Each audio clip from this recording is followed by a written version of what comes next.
Our talkSPORT chief football correspondent is Alex Crook. And of course, the transfer window is open for business and plenty of deals being done. Alex joins us live on the show. Alex, good afternoon to you. Are you getting the impression, mate, it's beginning to crank up?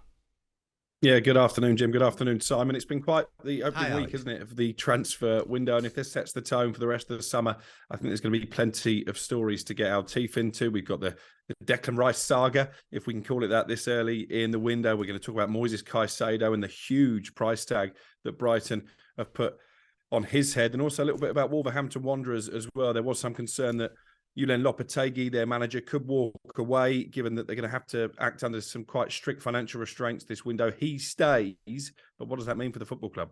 Okay, well, on Caicedo, who I've seen a number of times during the season there, what we do know is a second bid of 70 million from Arsenal didn't get him. Is he destined to leave Brighton in this one, do you think?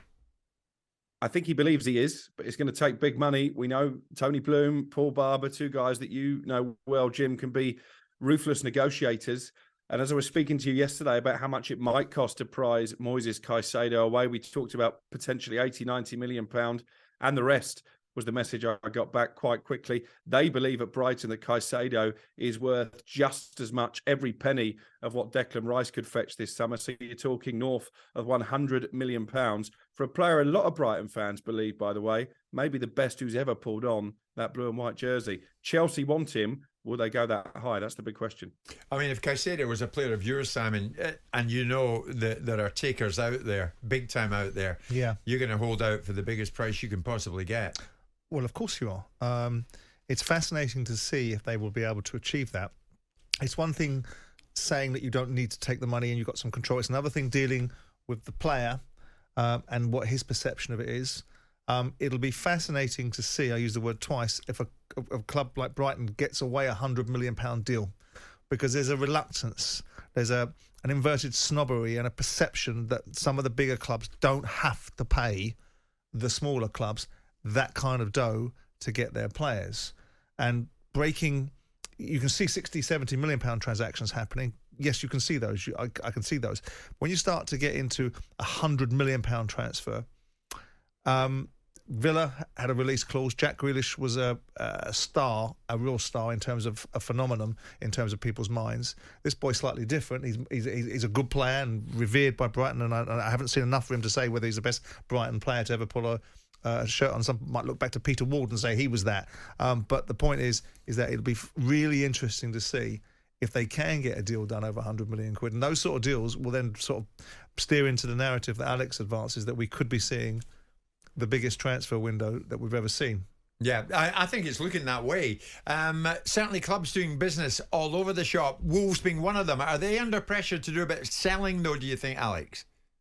Yeah, I think they are. There was quite an honest statement from one of the directors on the Wolves website yesterday after we brought the news that Lopetegui, after some soul-searching, has decided to stay. It was billed in some places as showdown talks between him and the Wolves hierarchy. I think there might be overstating it a little bit, but clearly he knows now that there isn't going to be this endless pot of cash to spend. They actually backed him in January, if you remember. Wolves were one of the more active clubs, but I think it's all about getting players out the door now before they can really reinvest. One of those almost certainly will be Ruben Neves. Strong interest in him from Barcelona. I think Wolves were almost hoping now they can get that deal done and raise some much needed finance. Max Kilman, centre-half, is another player to keep an eye on. Interest from the likes of Tottenham and West Ham United as well. It's not definite that he will leave, but I think if one of those clubs comes in and puts 35 million pounds on the table for someone who was on Chelsea's radar not that long ago, then I think Wolves would have to be tempted. So I think it's going to be a really delicate summer at Molineux, but fair play to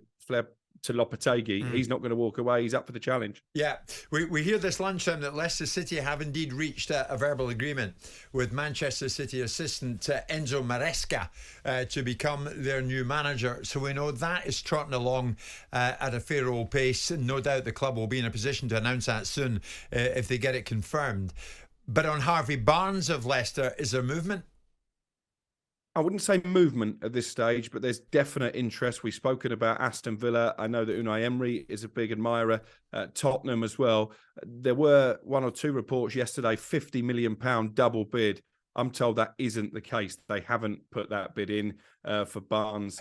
and Maddison. It seemed weird at the time because we know that Leicester are looking for 50 to 60 million just for Maddison. So we know that Daniel Levy likes a bargain, but even he wouldn't be that cheeky, I don't think. Maddison, their primary target. There is some interest in Barnes, but as I say, rumours of that £50 million bid wide of the mark as far as we're concerned at talkSPORT. Looks like Simon's in agreement. Yeah, I can say to you categorically, I spoke to Daniel yesterday, he was bristling at the notion that Spurs had made a £50 million bid along the observations of the media just write crap when they feel like it, I think was the observation that he made. There we go. We're on the same hymn sheet. Alex, we thought that people like Simon and Daniel don't pay any attention to the media.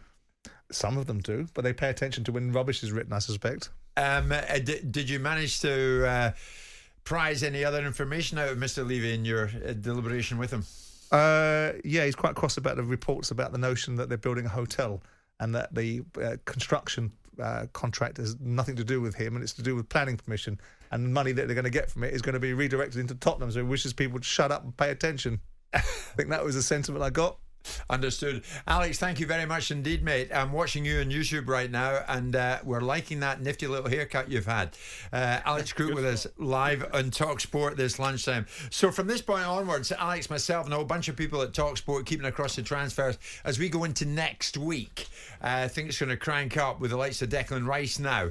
Very much headline news with Arsenal, of course, flexing their muscle in that one. Others will follow. And anything we get, you'll hear first and fastest right here on talkSPORT. Jim White and Simon Jordan. Monday to Friday mornings from 10 on AM, on DAB, via the talkSPORT app and on your smart speaker. talkSPORT.